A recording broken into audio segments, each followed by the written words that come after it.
Grabe ang galawan, mga kaibigan, ni Deputy Majority Leader Senator Risa Hontiveros. Alam nyo kung bakit? Di ba kahapon tinalakay ko na yung issue ng kanyang resolution at saka privilege speech na gusto niyang imbestigahan itong si Apollo Kibuloy, yung kanyang relihiyon.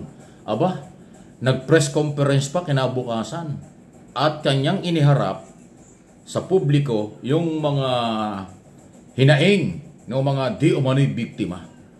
Pagkatapos niyan, kanya pang hiniling sa Department of Justice at Bureau of Immigration na ilagay sa tinatawag na lookout bulletin si Kibuloy para daw ma-monitor kung ito'y papasok lalabas ng bansa.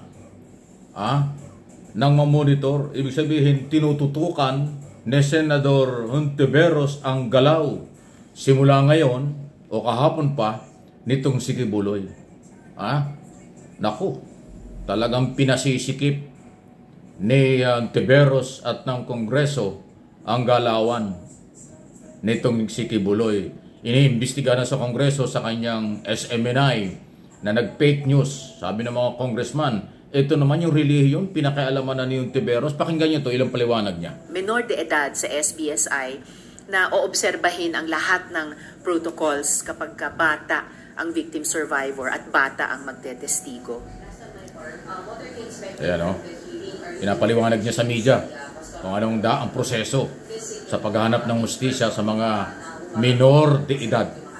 Ayan o. Well, unang-una, harinawa hindi siya umalis sa bansa, kaya hiningi ko yung lookout bulletin order sa DOJ. And pag dinaos namin yung pagdinig tulad ng pag-imbita naming mga komite kay Senyor Aguila noon, ay iimbitahin din po namin. Imbitahin ko rin si Kibuloy na humarap. Okay. Yan, sandali may mga tanong pa. Question and answer po ito sa media, Senate media.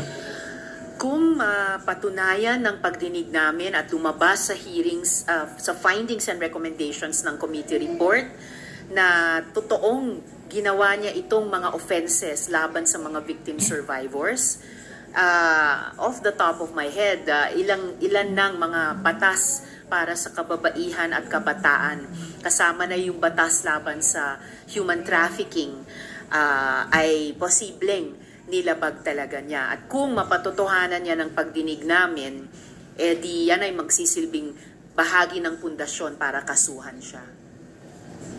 Wow. Dali yun, mahina lang yung audio ng question mula sa media. Sinasagot po ni Senador Hontiveros ang tanong ng mga mamamayan. The committee cannot force, as in force a witness to appear, pero may kapangyarihan din ang komite ng Senado kapag nag-imbita ng resource person, lalo na isa siya sa pinakamahalagang resource persons sa investigasyong iyon, at mag-refuse sila, may power din naman po ang komite na magsabpina at kumbaga i-compel yung presensya o yung partisipasyon nung resource person na iyon. As for separation of church and state, wala po akong gustong imbestigahang usaping relihiyon. Hindi. Ang resolution at ang privilege speech ay tungkol sa mga pang-aabuso sa mga kababaihan at pang-aabuso sa mga bata. At yun, malinaw para malinaw. Ang sinasabi niya, hindi lang pakikialaman ng relihiyon para hindi magkaroon ng problema sa kasaligang batas kasi ang relihiyon at ang estado magkahiwalayan. Pero ang pakikialaman at gusto niyang imbestigahan pala, sabi ni Hontiveros, ay yung alleged or di umano ay biktima. Karapatan yon bigyan ng hustisya at parapin. Ang dinidiin pa nitong si Hontiveros, nasa kanila ang power o authority na mag-imbita sa resource person. At kung hindi dadalo ito, may mga legal pa rin na pamamaraan kung paano nila padaluhin ang isang mahalagang resource person katulad ni Kibuloy. Pakinggan natin, may pagpapatuloy po ng mga question and answer. Mga isyong iyan ay squarely nasa larangan ng gobyerno na kaming dapat nag-oversee ng pagpapatupad ng batas at proteksyon sa pinaka-vulnerableng mga sektor natin. Yun. Mahina yung boses nung nagtatanong, ano ha?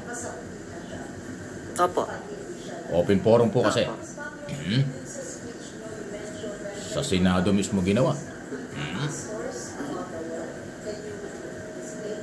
Yan yung in aid of Mayroon legislation. pong kumausap din sa opisina ko na mga pastor na may kaalaman tungkol sa paano daw nagpayaman si Kibuloy at paano niya naitatago itong kayamanang ito. Ilan sa mga dagdag na krimen di umano ni Kibuloy at nagpopondo, nagpipinansya sa iba pa niyang mga krimen. Malamang yung pinapalimos niya kina Elias Jackson noon, kina Miss Arlene noon, ay nagfi-finance pa ng ibang mga krimen niya. So napaka cynical po talaga na mga operasyon ito. Wow, grabe.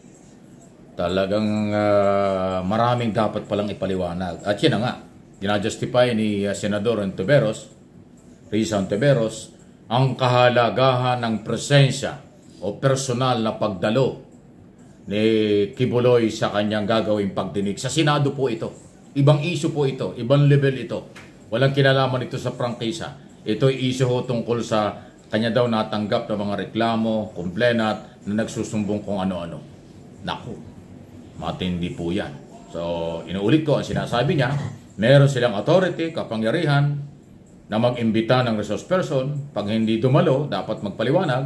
Pag hindi katanggap-tapanggap ang dahilan ng hindi pagdalo, pwede nilang isomon. Pag hindi pa, meron pang iba. So, mapipilitan talaga. Okay? So, hindi lang pala lookout bulletin. Kaya kapag sinabing lookout bulletin, babantayan na ng pamahalaan through Department of Justice at Immigration na hindi siya pwedeng lumabas-masok. Pero huwag kang mag-alala, Senador Ontiveros, baka hindi mo alam. Meron siyang problema, di ba, sa FBI. Paano siya lalabas ng bansa? Baka dito lang yan sa Luzon o Visayas, Mindanao. O kung saan sa Pilipinas. Kasi nga, alam naman natin mayroong ganong problema. So, inuulit ko, ito po'y lehitimong balita. Wala pong paninira sa isyong ito. Ito'y lehitimong balitang nanggagaling sa Senado, galing kay Senador, ibinabalita lang natin. Wala akong personalan. Ako naghahangad din na mabigyan siya ng hustisya. Hangad ko rin po at ng aking mga channel, MA Pinoy TV at Mike Abby Opinion, lumabas ang katotohanan. Kung walang katotohanan ang akusasyon sa kanya, o di makukuha niya ang katarungan. At kung meron naman pong katotohanan sa kanyang akusasyon, ay di magkakaroon ng hustisya at katarungan yung mga di umano'y biktima. Yan ang rule of law.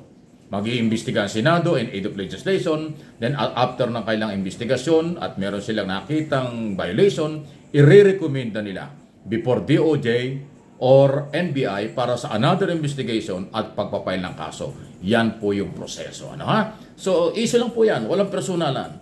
Lahat naghahanap ng katarungan. At yan ang maganda, rule of law. Huwag idadaan sa init ng ulo. Huwag idadaan sa persahan.